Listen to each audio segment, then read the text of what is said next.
Barnes, this seems to be a running theme. It's kind of crazy. The quarterback for the Bengals, Joe Burrow's house, broken into while he was playing in this week's Monday Night Football game. So weird.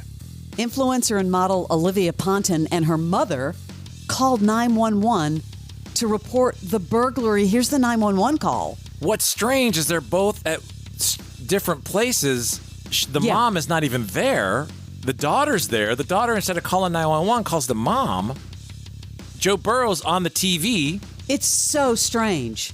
I don't know if it's a gated community or not, because this has all of a sudden become a thing. But there's another angle also. But here's the 911 call from the mom. Yeah, no, this is Olivia Ponton's mom calling 911. Someone is trying to break into the house right now. My daughter is there. This is Joe Burrow's house.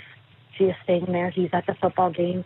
She's wondering what she should do, if she should be hiding or if she should be going outside. Well, we actually have police officers there, and she's at the residence right now? Yes. I will go ahead and I will get somebody, I'll give her a call, but like I said, we've got officers in the area, so let them swing by there, okay? Okay. Is someone there right now, or you don't know? Yes, we've got an officer stationed there right now, so I'll have him come up to the actual, to the door, okay? Okay, yes, please. Okay. Please hurry. Okay, the weird part about this is I believe they're saying that she works for him, this supermodel influencer girl. Yeah, apparently she works for him. But I thought he was engaged to Olivia Holzmacher. But she just works for him, I think. No, this is a totally different woman that I believe he is engaged to, unless they've broken off the engagement. Yeah, well, Leslie, if you saw this girl and I told you she worked for me, you'd be suspicious also. Maybe she's like a house manager. Well, he's got a good eye for house managers. I mean, that's all I'm do you saying. blame him? I mean, I think maybe some other story was uncovered here that maybe Joe Burrow didn't want to be uncovered. We have more explosive audio. This is an exclusive interview with CNN. One of the 120 accusers of Sean Diddy Combs details what happened to him. Now, in 2007, Barnes, while working security at one of Diddy's, infamous white parties, the man alleges he was sexually attacked by Combs.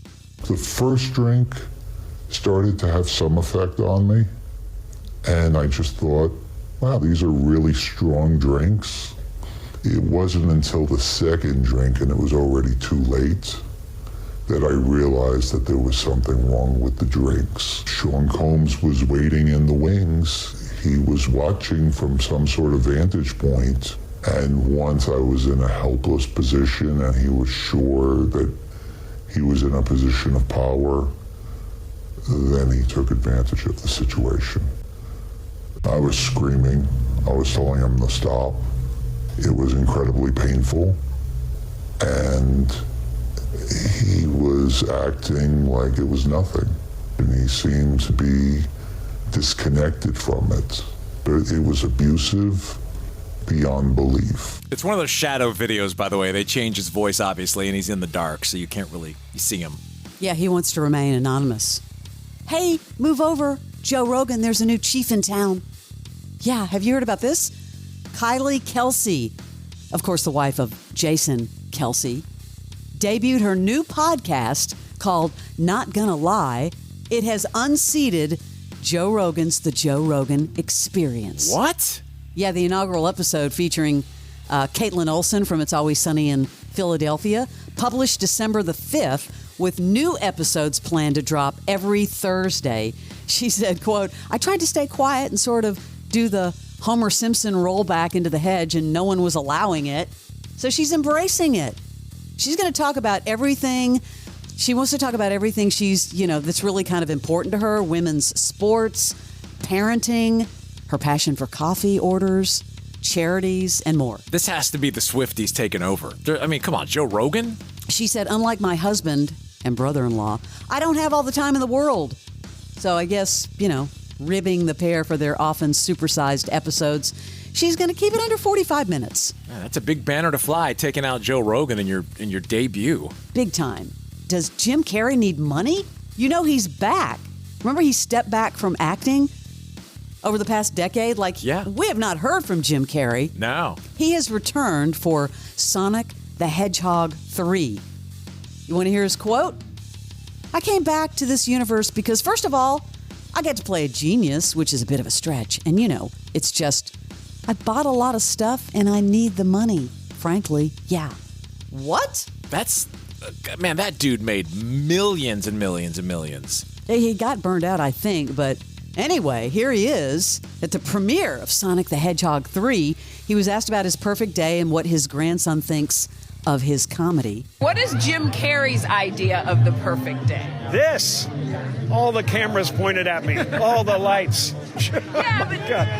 For me, I like to trade crypto. That's what I do all day long. I love that stuff. That's right, yeah. You got to play a granddad. I know how much you love your grandson. Your grandson get to appreciate really like the comic genius that you are. I think he loves to beat me at video games. He's cruel. Is he? He's cruel, yeah. No mercy. And when I lose, I threaten that I'm going to get really good someday. I'm going to kick his butt. And he tells me, you know how you could win against me? And I say, how? And he goes, you could be born again in a different era. That's savage. Yeah. This makes me really miss Jim Carrey. He's a talent. I mean, even go back to his early days when he was on the sketch show Living Color. He was phenomenal. I saw this and I was really excited. Do you think there's going to be a Meet the Parents 4? Check this out, Barnes. Robert De Niro, Ben Stiller, Terry Polo, Blythe Danner are in talks to return for a new film in the Meet the Parents franchise. Now, the last one was, remember, Little Fockers in 2010. Yeah, such a fun movie, a fun series of movies. Ah, man, this is like kind of being kept inside the circle of trust. No one's talking about it, but there is hope. That is your Celebrity Sleaze.